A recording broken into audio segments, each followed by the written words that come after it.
Good morning students. Today வந்து பார்த்தீங்கன்னா ஹிஸ்ட்ரியில் நம்ம வந்து யூனிட் 7 வந்து பார்த்திங்கன்னா anti colonial movements and the British and the birth of nationalism. Anti colonial movements and the birth of nationalism சொல்லி நம்ம இந்த பாடம் பார்க்குறோம். அதாவது தமிழ் என்ன சொல்லுவாங்கன்னா, தேசியவாதத்தினுடைய பிறப்பு மற்றும் வந்து பார்த்தோன்னா காலனி ஆதிக்கத்திற்கு எதிரான இயக்கங்கள் அப்படின்னு சொல்லுவாங்க. காலனி ஆதிக்கத்துக்கு எதிரான இயக்கங்கள் அப்படின்னு சொல்லி பார்க்குறோம். ஓகே, இதில் முழுக்க வந்து பார்த்தோன்னா பிரிட்டிஷ்க்கு அகைன்ஸ்டாக வந்து பார்த்தோன்னா நம்ம இந்தியாவில் வந்து பார்த்தோன்னா ரைஸ் ஆன நேஷனலிசம், தேசியவாதத்தினுடைய எழுச்சி, அது பிறப்பு, தேசியவாதம் எப்படி பர்த் ஆஃப் த நேஷனலிசம், அதனுடைய பிறப்பு, இதெல்லாம் வந்து பார்க்குறோம். எப்படி உருவாகி அவங்களுக்கு எதிராக வந்து பார்த்தோன்னா ஆங்கிலேயருக்கு எதிராக வந்து பார்த்திங்கன்னா நம்ம மக்கள்லாம் வந்து முன்னோர்கள் எந்த அளவுக்கு வந்து அவங்களுக்கு எதிராக வந்து ஃபைட் பண்ணாங்க அப்படின்னு சொல்லி பார்க்குறோம். ஃபஸ்ட்டு வந்து லேர்னிங் அப்ஜெக்டிவ்ஸ் பார்க்குறோம். To nature of tribal and peasant revolts against the British. அதாவது வந்து பார்த்திங்கன்னா ஆங்கிலேயருக்கு எதிராக வந்து பார்த்தோன்னா உழவர்களுடைய கிளர்ச்சிகள் மற்றும் பழங்குடியினர்களுடைய கிளர்ச்சிகள், ஸோ அதனுடைய தன்மை பற்றி பார்க்குறோம். ஆங்கிலேயர் எதிராக வந்து பார்த்தோன்னா உழவர்கள் வந்து கிளர்ச்சியில் ஈடுபட்டாங்க, பழங்குடியின் மக்களும் கிளர்ச்சியில் ஈடுபட்டாங்க. த நெக்ஸ்ட் பாயிண்ட் வந்து contributory factors for the outbreak of the Great Rebellion of 1857 and the subsequent changes in the British approach to governing India. இதில் வந்து பார்த்தீங்கன்னா 1857 பெருங்கழகம், ஸோ அதனுடைய தொடக்கம், ஸோ அதனுடைய அந்த பெருங்கழகத்தினுடைய ஒரு பங்களிப்பு, ஸோ அதனுடைய பங்களிப்பினுடைய காரணிகள் மற்றும் வந்து பார்த்திங்கன்னா ஸோ அதன் விளைவாக வந்து பார்த்திங்கன்னா இந்தியாவில் வந்து பார்த்தோன்னா ஆங்கிலேயர்கள் வந்து பார்த்தோன்னா அவங்க வந்து ஆட்சி செய்யக்கூடிய அணுகுமுறை அதன் விளைவாக ஏற்பட்ட அணுகுமுறையில் ஆங்கிலேயர்கள் வந்து இந்தியாவில் ஆட்சி செய்யக்கூடிய அணுகுமுறையில் ஏற்பட்ட மாற்றங்கள், ஸோ அதை பற்றி பார்க்குறோம். Third point, factors leading to the formation of the Indian National Congress and the perspective of the early nationalist. இந்திய தேசிய காங்கிரஸினுடைய தோற்றம், ஸோ அதனுடைய முதன்மை காரணிகள் அப்படின்னும், மற்றும் வந்து பார்த்திங்கன்னா தொடக்க கால தேசியவாதிகள், நேஷனலிஸ்ட்டு, தொடக்க கால தேசியவாதிகள், ஆரம்ப காலத்து தேசியவாதிகளுடைய அவைகளுடைய பெர்ஸ்பெக்டிவ்ஸ் எப்படி இருந்துச்சு அப்படின்னு சொல்லி நம்ம பார்க்க போகிறோம். அடுத்து divide and rule policy of the British behind the partition of Bengal 1905 and the launch of Swadeshi movement in Bengal 1905 வங்க பிரிவினை. ஸோ அது ஆங்கிலேயர்கள் கொண்டு வந்த பிரித்தாளும் கொள்கை, அது எந்த அளவுக்கு வந்து பார்த்தோன்னா அந்த பிரித்தாளும் கொள்கை சூழ்ச்சி மூலமாக ஆங்கிலேயர்கள் என்ன பண்ணாங்க, வங்காளத்தை இரண்டாக பிரித்தாங்க, ஈஸ்ட் பெங்கால், வெஸ்ட் பெங்கால் 1905. மற்றும் வந்து பார்த்திங்கன்னா அப்பொழுது வந்து வங்காளத்தில் தொடங்கப்பட்ட சுதேசி இயக்கம், ஸோ அதை பற்றி நம்ம பார்க்குறோம். த நெக்ஸ்ட் லாஸ்ட் வந்து பார்த்தீங்கன்னா background for the launch of home rule movement. தன்னாட்சி இயக்கத்தினுடைய தொடங்கப்பட்டதனுடைய பின்னணி என்ன, தன்னாட்சி இயக்கத்தினுடைய தொடங்கப்பட்டதனுடைய பின்னணி, ஸோ அதை வந்து நம்ம பார்க்குறோம் ஹோம் ரூல் மூவ்மெண்ட்டை பற்றி. Okay, next shall move introduction. June வந்து பார்த்திங்கன்னா 23, 1757 நவாப் வந்து பார்த்திங்கன்னா பெங்காலோடைய நவாப் யாருன்னா சிராஜ் உத்தல்லா. இவர் வந்து பார்த்திங்கன்னா இவர் வந்து ஆங்கில கிழக்கிந்திய கம்பெனி வந்து பார்த்திங்கன்னா பேட்டில் ஆஃப் பிளாசி போர் அப்படிங்கிற போரில் வந்து பார்த்தோன்னா வங்காள நவாப் வந்து ஆங்கில கிழக்கிந்திய கம்பெனி வந்து தோற்கடிக்குது. ஸோ இந்த பேட்டிலில் வந்து பார்த்திங்கன்னா ராபர்ட் கிளைவ் அப்படிங்கிறவர் தான் கமாண்டர். ஸோ அவர் தான் வந்து முன்னோக்கி போகிறார். ராபர்ட் கிளைவ் இவர் தான் ஒரு சீஃப் கமாண்டராக இருக்கிறார் ஆங்கில கிழக்கிந்திய கம்பெனி, ஈஸ்ட் இந்திய கம்பெனியினுடைய ஒரு தலைமை தளபதி. இவர் தான் வந்து பார்த்தோன்னா manage to get the clandestine support from the Mir Jafar, the uncle of Siraj Uddaulah and the chief of Nawab army. அது மட்டும் இல்லாமல் நவாப்பினுடைய ஆர்மியினுடைய சீஃபாக இருக்கக்கூடிய மீர் ஜபார் வந்து பார்த்தோன்னா யாருக்கு சப்போர்ட் பண்ணுறாரு அப்படின்னு பார்த்தீங்கன்னா ராபர்ட் கிளைவுக்கு வந்து சப்போர்ட் பண்ணுறாரு. இவர் வந்து சிராஜ் உத்தலாவுடைய மாமா. Then next Clive was helped by the Jagat Seths money lenders from Bengal who were the aggrieved by the Siraj Uddaulah policy. Clive என்ன பண்ணுறான்னா மற்ற அங்கே இருக்கக்கூடிய அதாவது வட்டிக்கு பணம் கொடுப்பவர்கள் மணி லெண்டர்ஸ், அவர்களுக்கு வந்து பார்த்தோன்னா சிராஜ் உத்தலாவுக்கு அவனுக்கு எதிராக வந்து ஒரு கொள்கையை உருவாக்கி என்ன பண்ணுறான்னா ஆக்கிரமிப்பு கொள்கையை வந்து உருவாக்குறான் கிளைவ். ஸோ அப்போ வந்து பார்த்தோன்னா அதுக்கு உங்களுக்கு உதவி செய்யறேன் அப்படின்னு சொல்லி வட்டிக்கு பணம் கொடுக்கக்கூடிய மணி லெண்டர்ஸ்க்குலாம் வந்து பார்த்தீங்கன்னா சிராஜ் உத்தாலா வந்து கிளைவ் வந்து ராபர்ட் கிளைவ் வந்து சொல்கிறான். ஸோ இதனுடைய அடிப்படையில் வந்து பார்த்திங்கன்னா the battle of Plassey was followed by plunder of the Bengal. அதனுடைய அடிப்படையில் வந்து பிளாசி போர் வந்து நடைபெறுது. அப்போ அங்கே இருக்கக்கூடிய மற்றவர்கள்லாம் வந்து பார்த்தோன்னா சிராஜ் உத்தாலாவுக்கு எதிராக மணி லெண்டர்ஸ் திரும்ப ஆரம்பிக்கிறாங்க. இது வந்து பார்த்தீங்கன்னா 1757 அண்ட் 1760 இடையே வந்து பார்த்தீங்கன்னா நடைபெறுது. கிட்டத்தட்ட 20.5 million from Mir Jafar who became a new nawab of Bengal. So இதனை சார்பாக வந்து கம்பெனி வந்து பார்த்திங்கன்னா 1757-60 வந்து பிளாசி போர் நடைபெறுது. மீர் ஜாபர் வந்து பார்த்தீங்கன்னா ஆங்கில கிழக்கத்திய கம்பெனிக்கு சப்போர்ட் பண்ணதுனால அவனுக்கு வந்து 22.5 மில்லியன் வந்து பார்த்தீங்கன்னா அவனுக்கு வந்து பணம் வழங்கப்படுகிறது ஆங்கில கிழக்கத்திய கம்பெனி. மேலும் அவன் வந்து பார்த்தீங்கன்னா நவாப்னுடைய பெங்காலோடைய நவாப்பாக வந்து பார்த்தோன்னா அவன் வந்து பார்த்தோன்னா அவனுக்கு பதவியும் கொடுக்கப்படுகிறது ஆங்கில கிழக்கத்திய கம்பெனிக்கு மூலமாக. The same money was later invested to propel the industrial revolution in Britain which rapidly mechanised the British textile industry. அது மட்டும் இல்லை என்ன பண்ணாங்கன்னா அதே காலகட்டத்தில் வந்து பார்த்தீங்கன்னா பின்னாளில் வந்து பார்த்தீங்கன்னா ஆங்கில கிழக்கத்திய கம்பெனி வந்து அவங்களுடைய தொழில் புரட்சி வந்து பார்த்தீங்கன்னா ஏற்பட்டதன் விளைவாக இங்கிலாந்தில் இந்தியாவில் வந்து பார்த்திங்கன்னா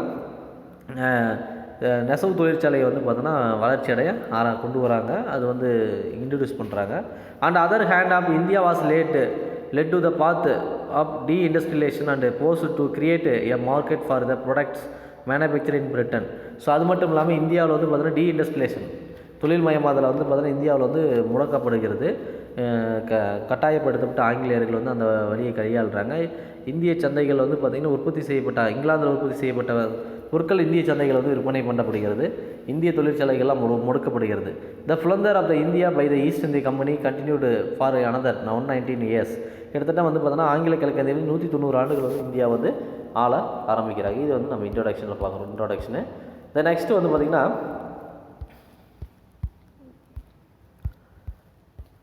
ஆஃப்டர் பிளாசி, அதாவது பிளாசி போருக்கு அப்புறம் வந்து பார்த்திங்கன்னா பிரிட்டிஷ் வந்து பார்த்திங்கன்னா ஒரு கொள்கையை வந்து ஒரு பாலிசி வந்து கொண்டு வராங்க. டெரிட்டோரியல் எக்ஸ்பென்ஷன் சொல்லி, அதாவது நாடுகள் வந்து இதனுடைய பகுதிகளை வந்து அவங்களுடைய எல்லைக்குட்பட்ட பகுதியிலே விரிவாக்கம் செய்யக்கூடிய ஒரு கொள்கையை கொண்டு வராங்க. Soon the remaining parts of the Indian subcontinent came under their control. விரைவில் என்ன பண்ணுறாங்க அப்படின்னா இந்திய துணைக்கண்டம் முழுவதும் தங்களுடைய கட்டுப்பாட்டில் கொண்டு வராங்க. British brought systematic changes in land revenue administration. பிரிட்டிஷ்காரங்கள் என்ன பண்ணுறாங்க அப்படின்னு பார்த்தீங்கன்னா வந்து எங்களுடைய நில வருவாய் முறையில் நிர்வாக முறையில் வந்து பார்த்தீங்கன்னா மாற்றத்தை கொண்டு வராங்க. இராணுவத்தில் மாற்றத்தை கொண்டு வராங்க. போலீஸில் காவல்துறையில் மாற்றம் கொண்டு வராங்க. ஜுடிஷியல் சிஸ்டம் நீதித்துறையில் முறையில் வந்து மாற்றம் கொண்டு வராங்க. அந்த other institution of the governance மற்ற நிறுவனங்கள் அனைத்துமே வந்து என்ன பண்ணுறாங்க அப்படின்னு பார்த்திங்கன்னா அவங்களுடைய ஆட்சிக்குட்பட்டு வந்து பார்த்திங்கன்னா வழியை கொண்டு வரப்படுகிறது. The early Indian response to colonial exploitation and the colonial political and economic domination consist of 2 elements. 2 முக்கிய கூறுகள் அடிப்படையில் வந்து பார்த்தீங்கன்னா இந்திய பொருளாதாரத்தையும் அரசியலையும் ரீதியாகவும் காலனி அரசியல் இதெல்லாமே வந்து பார்த்தீங்கன்னா அதேமாதிரி காலனி சுரண்டுதல் அனைத்தும் வந்து பார்த்தோன்னா 2 சம்பவங்கள் வந்து ஒரு 2 கூறுகள் முக்கிய ஒரு ரெஸ்பான்சிபிளாக இருக்கக்கூடிய விஷயம்னு சொல்கிறாங்க. The response in the late 18th and early 19th century was restorative in nature. 18ஆம் நூற்றாண்டிலும் மற்றும் பின்னாடியும் 19ஆம் நூற்றாண்டு முற்காலத்திலே வந்து பார்த்தோன்னா ஒரு இதில் வந்து பார்த்தோன்னா ஒரு மாற்றத்தை வந்து ஒரு தன்மையை வந்து கொண்டு வரப்படுகிறது. ட்ரைபல் அப்ரைசிங்ஸ் பழங்குடி மக்கள் வந்து பார்த்திங்கன்னா எழுச்சி பெற ஆரம்பிக்கிறாங்க. பீஸ் அண்ட் ரிபிலியன்ஸ் உழவர்கள் வந்து கிளர்ச்சியில் ஈடுபட ஆரம்பிக்கிறாங்க ஆங்கிலேயருக்கு எதிராக. And attempt to restore the old order பழைய தங்களுடைய இதை வந்து பார்த்தோன்னா மீட்கணும் அப்படின்னு சொல்லி வந்து பார்த்தோன்னா முயற்சியில் ஈடுபட ஆரம்பிக்கிறாங்க. த செகண்ட் ரெஸ்பான்ஸ் அஃபீல்டு இந்த second of of the 19th century. 2வது முக்கிய ஒரு பொறுப்பாக வந்து பார்த்திங்கன்னா 19ஆம் நூற்றாண்டுடைய பிற்பகுதியில் வந்து பிற்பகுதியில் வந்து பார்த்திங்கன்னா செஞ்சுரி 19th century வந்து பார்த்திங்கன்னா form of Indian nationalism that the imaginary India as a emphasizing on a conscious of unity and national aspiration. 19ஆம் நூற்றாண்டு பிற்பகுதியில் வந்து பார்த்திங்கன்னா தேசியவாதம் அப்படிங்கிறது வந்து பார்த்திங்கன்னா உருவாகுது. தேசியவாதத்தை வலியுறுத்தி இந்திய தேசியவாதத்தை வலியுறுத்தி நாடு வந்து பார்த்திங்கன்னா ஒரு தேசிய ஒரு விருப்புணர்வு ஒற்றுமை விருப்புணர்வு அப்படிங்கிறது உணர்வுகள் வந்து பார்த்தோன்னா பிற்பகுதியில் வந்து பார்த்தோன்னா இந்தியாவில் வந்து உருவாக ஆரம்பிக்குது. தேசியவாதம்ங்கிறது எழுச்சி பெற ஆரம்பிக்குதுன்னு சொல்கிறாங்க. இந்த 2 சம்பவங்களும் வந்து பார்த்தோன்னா ஆங்கிலேயருக்கு எதிராக உருவாகக்கூடியதாக இருக்குதுன்னு சொல்கிறாங்க anti colonial British. The next, in this lesson, the story of resistance and a varied range of response against the British rule in the Indian subcontinent from the early and the mid 19th century to the early 20th century are outlined. So இந்த பாடத்தினுடைய கதையை பொறுத்தவரைக்கும் பார்த்திங்கன்னா பல்வேறு விதமான ஆங்கிலேயருக்கு எதிரான ஆட்சிக்கு எதிரான வந்து பார்த்தோன்னா இந்திய துணைக்கண்டத்தில் வந்து பார்த்தோன்னா எந்த அளவுக்கு வந்து பார்த்தோன்னா தொடக்க காலத்திலிருந்து மற்றும் இடைக்காலத்தில் 19ஆம் நூற்றாண்டு இடைக்காலத்திலிருந்து 20ஆம் நூற்றாண்டுடைய தொடக்க காலத்தில் வரைக்கும் வந்து பார்த்திங்கன்னா அதை பற்றியான ஒரு மேலோட்டமான விஷயங்கள் வந்து சொல்லப்பட்டிருக்குன்னு சொல்கிறாங்க. இந்த process of the nature of British rule its policies and administrative apparatus which adversely affected almost all the sections of the society are analyzed. So இது ஆங்கிலேயர் ஆட்சி காலத்தில் வந்து அரசியல் மற்றும் நிர்வாக சம்பந்தமான மற்றும் அனைத்து பிரிவுகள் சம்பந்தமான என்ன மாதிரியான பாதிப்புகள் ஏற்பட்டது, சமூகத்தில் ஏற்பட்டது, பிரிவுகள் மற்றும் சமுதாயத்தில் அதை பற்றி வந்து ஒரு ஆராயப்படுகிறது இந்த பாடம் அப்படின்னு சொல்கிறாங்க. நெக்ஸ்ட் நான் பார்க்குறது வந்து பார்த்திங்கன்னா பீசன்ட் அண்டு ட்ரைபல் ரெசிடென்ஸ் சொல்லி பார்க்குறோம். பீசன்ட் அண்டு ட்ரைபல் ரெசிடென்ஸ் இதில் வந்து பார்த்திங்கன்னா அர்பன் அப்படிங்கிற elite of India was busy responding to the western ideas and rationality by the engaging in the various socio-religious reform movements. A far more aggressive response to the British role emerged in the rural India. கிராமப்புறத்தில் வந்து பார்த்திங்கன்னா மிகப்பெரிய அளவில் ஒரு ஆக்கிரமிப்பு அப்படிங்கக்கூடிய ஆங்கிலேய ஆட்சி எதிரான ஒரு ஆக்கிரமிப்பு இயக்கங்கள் அப்படிங்கிறது வந்து பார்த்தீங்கன்னா உருவாகக்கூடிய சூழ்நிலை ஏற்பட்டுச்சு. ஏன் அப்படின்னு பார்த்திங்கன்னா சமூக மத சீர்திருத்தங்கள், சமய சீர்திருத்தங்கள் இப்படின்னு பார்த்தோன்னா பல்வேறு விதமாக வந்து பார்த்திங்கன்னா மேற்கத்திய சிந்தனைகள் நமக்கு வந்து மக்களுக்கு வந்ததன் மூலமாக, ஆங்கிலேயர்கள் மூலமாக, அயல்நாட்டவர்கள் மூலமாக வந்ததன் மூலமாக பகுத்தறிவு இதெல்லாமே வந்து பார்த்திங்கன்னா இந்தியர்களுக்கு படிப்படியாக வர ஆரம்பிச்சது. ஸோ இதனால் வந்து பார்த்திங்கன்னா நகரப்புறத்தில் இருக்கக்கூடிய பீப்புள்ஸ் எல்லாமே அவங்களுக்கு வந்து ஒரு படித்தவர்களாகவும் ஓரளவுக்கு பகுத்தறிவு மிக்கவர்களாகவும் அந்த உணர்வுகள் மிக்கவர்களாகவும் இருந்ததுனால இந்த ஆங்கிலேயருக்கு எதிராக வந்து பார்த்தோன்னா அந்த ஆக்கிரமிப்பு அப்படிங்கக்கூடிய அணுகுமுறை வந்து உருவாக ஆரம்பிக்குது அப்படின்னு சொல்கிறாங்க. நெக்ஸ்ட்டு ஒரு ரெசிடென்ஸ் கோபம் அப்படிங்கிறது வந்து உருவாக ஆரம்பிக்குது. இது உழவர்கள் மற்றும் பழங்குடி மக்களுக்கு எல்லாருக்குமே. இதில் வந்து பார்த்திங்கன்னா the traditional elite and the peasantry along with the tribals are revolted. அவங்க பாரம்பரியமாக பின்பற்றப்பட்ட உழவர்கள் பின்பற்றப்பட்டது, பழங்குடி மக்கள் பின்பற்றப்பட்டது. அவங்களுக்கு எதிராக ஆங்கிலேயர்கள் ஈடுபடும் போது அது வந்து புரட்சியில் வந்து அவங்களுக்கு எதிராக ஈடுபட தூண்டப்படுகிறது. இந்திய உழவர்களையும் பழங்குடி மக்களையும். They were not necessary seeking the removal of British but rather the restoration of the pre colonial order. So இது வந்து பார்த்தோன்னா அவர்கள் வந்து என்ன பண்ணாங்க அப்படின்னு பார்த்திங்கன்னா இது ஆங்கிலேயர்கள் வந்து பார்த்தோன்னா அதை சில வழிமுறைகளை வந்து பார்த்தோன்னா நீக்கக்கூடிய வேண்டும் அப்படின்னு சொல்லியும் அதுக்கு வந்து ஒரு மாற்று விஷயங்கள் கொண்டு வரணும்னு சொல்லி வந்து பார்த்தோன்னா ப்ரீ காலோனியல் அதான் முன் காலனி ஆதிக்கத்தினுடைய கட்டளையாக வந்து பார்த்தோன்னா ஆங்கிலேயர்கள் வந்து இதை பின்பற்றலாம் அப்படின்னு சொல்லி ஹவுசிங் கொண்டு வரணும்னு சொல்லி நினைக்கும் போது அது வந்து முடியாத ஒரு விஷயமாக ஏற்படுது. மக்கள் வந்து அவங்களுடைய ட்ரெடிஷ்னலாக பின்பற்றக்கூடிய விஷயங்களை மாற்றக்கூடிய மனநிலை மக்கள் இல்லை. The concept of private property rights in land, rigorous collection of the land revenue, encroachment of the tribal land by the non-tribal people, the interference of the Christian missionaries in the socio-religious life of the local people were a few of the many issues which added the sense of the resentment against the British.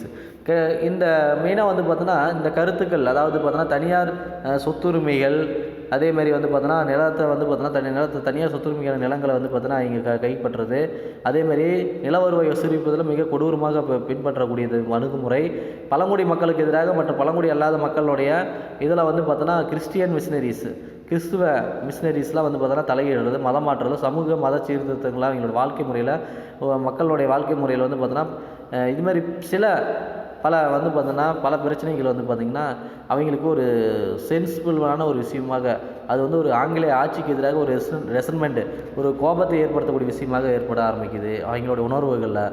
Tribal people in the particular started looking at them as invaders and என்கரேஜர்ஸ்.